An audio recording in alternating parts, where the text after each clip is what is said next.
Assalamu alaikum chers internautes de IGFM et d'ailleurs et bienvenue dans ce bulletin d'information. Au sommaire, le khalife général des Tidianes, Serigne Baye Sy Mansour, revient sur sa prophétie quant au second mandat de Macky Sall.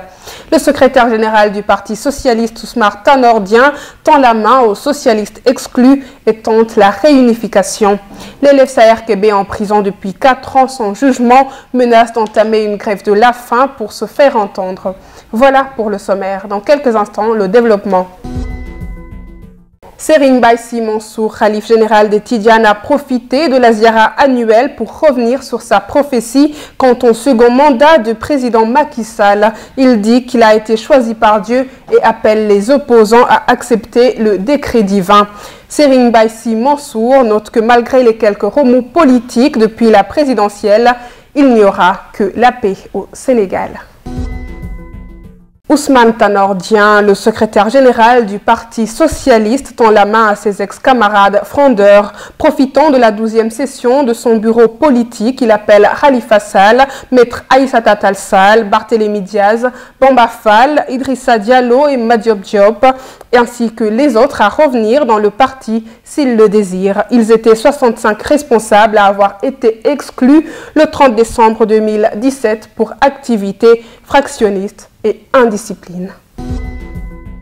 Et après cette main tendue, Bamba Fall, maire de la Médina, pose ses conditions pour revenir au Parti socialiste. Il se dit favorable aux retrouvailles si et seulement si Khalifa Ababacar Sall redevient responsable du parti à Dakar. Il demande ensuite à ce que les coordinations du parti soient revues pour reconduire les exclus à leur poste.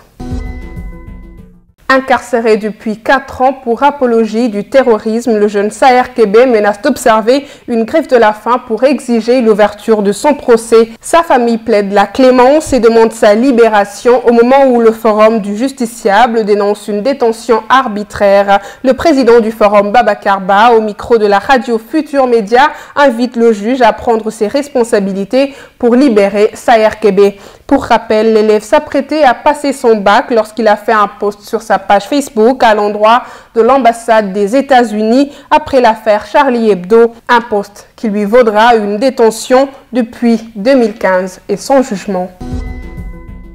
Et pour clore, en sport, pour se préparer au match contre Madagascar ce 23 mars, comptant pour la 6e journée des éliminatoires de la Coupe d'Afrique des Nations 2019, les Lions du Sénégal tiendront ce lundi soir leur première séance d'entraînement au stade Lat Dior de Thiès.